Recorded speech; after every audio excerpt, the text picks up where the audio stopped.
Град Скопје најавува засилени инспекциски контроли откако деновиве се потешко се дише во метрополата поради зголеменото аерозагадување. Под лупа ќе бидат компаниите, но и домакинствата, и затоа препорачуваат редовно чистење на оджаците за затоплување, да не се користат отпадни материјали, печките на дрва да се одржуваат и да се прави редовен сервис на грејните тела.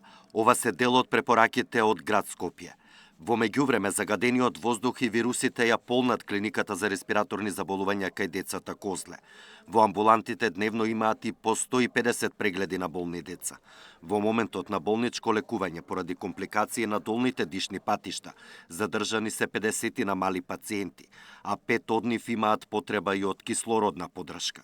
Според лекарите, покачена температура, секрет од носот и кашлица се најчестите симптоми периодов.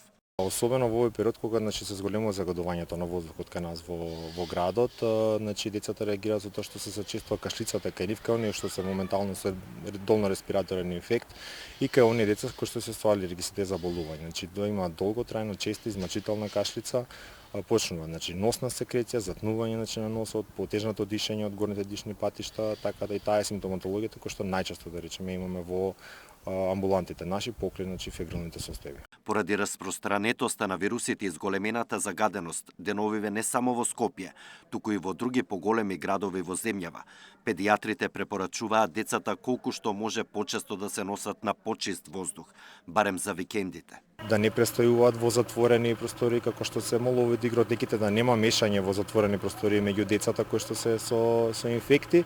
Нормално, доколку дојде до појава на инфект, фебрилност, децата да се чуваат во првите 24-48 часа дома, да се даде симптоматската терапија и дури потоа да побараат совет од лекар, односно да немаме толку големи гужви и мешање на децата меѓу нив и во нашите амбуланти и кај матичните лекари. Инаку, во последниот извештај Институтот за јавно здравје регистрираше 114 случаи со клиничка слика на грип. Александар Динев, Сител телевизија.